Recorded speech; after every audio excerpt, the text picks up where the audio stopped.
Hey, gang, back with one of our influencers, Mitch Pfeifer. How you doing today?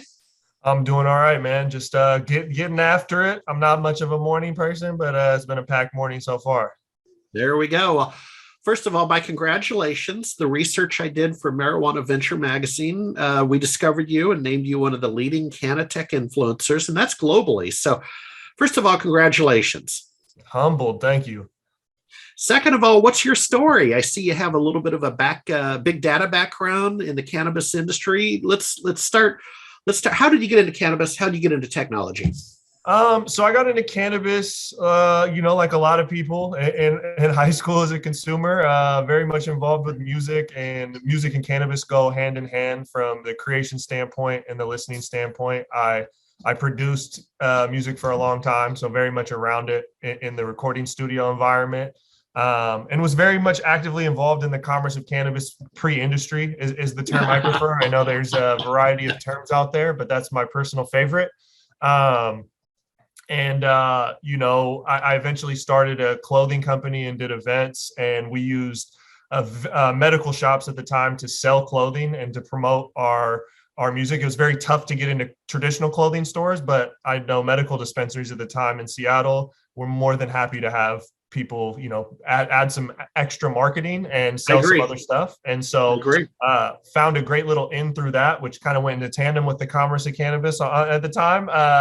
And then once legalization happened, we had this platform, this media platform that we'd been showing love to music and just content. And all of a sudden it was like this thing that we'd been doing that we never talked about publicly, didn't talk about on the phone, so scared of telling anyone. Now all of a sudden we're like, hey, we can do the same thing we've been doing with everything else. We can just like add this in the queue, and it's really been just taken off since then. Yeah.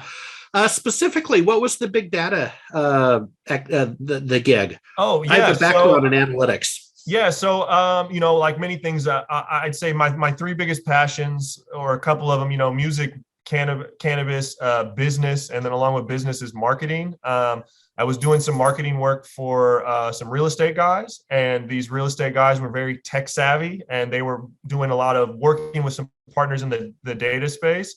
And like a lot of early investors or entries into the cannabis space, some of these real estate guys started putting some investments over there. And kind of some guys I work with, I got roped into this thing. I had this one friend that was a big data guy, one of the smartest guys I know, Barry Hurd, and had been helping me with data just for us to make content, make better decisions on content, sales leads. He just used data and he looked at data sets I had no understanding of, like how to scrape it, how to work it, but he could put it together in Yep. ways that I could take actionable insights on a marketing level. And so we use that in our content, and then in real estate, some of the real estate work. And then we took an entry, they entered in the cannabis space. And I was just a project manager helping, kind of taking the data, making some actionable insights, and putting together the team to execute some of the goals. Yeah. Final question on that side is: did you work with any of the dashboarding tools like Power BI or Tableau or Kibana Yes. to get visualization? Very much so.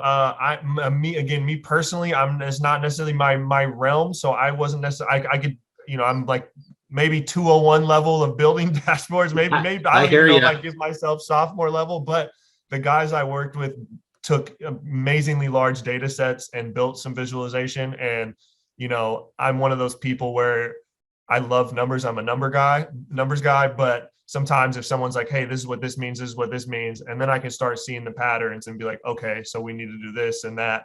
And so, yeah, definitely worked with Tableau and Power BI. Very, very familiar with those. Cool. Yeah. Two great Seattle solutions, quite Yes. frankly. Final question. What's the future hold? So you have your property, respectmyregion.com. Where are you going forward? What's up? What's the future hold? Yeah. So for us, we kind of are, our vision is to be this three-headed monster, if you will. There's kind of three different arms of the business. They're all currently operating, but not on the main, I guess. Sorry. We have The media publication, our platform, we're putting authentic content out on the internet, Yep. and then across all social media channels. Some of it's distributed across all, some of it's tailored for each unique channel. And we throw events. We work as a media partner. We have a newsletter, all the content on all the places, podcast, everything. And then one of the other heads of this monster is our agency, where we plug in the background and work with companies through strategy, consulting, and execution in the marketing space. And then the other head of the monster, the third head, is some cannabis products. We have a CBD brand that we do e-commerce with. And then we are currently in the works of developing a couple products, brands, and collaborations on the THC market in 1 or 2 states. All right. Well, once again, congratulations, Marijuana Ventures CannaTech influencer list. We're going to keep an eye on you. Best of luck. Awesome. Thank you very much.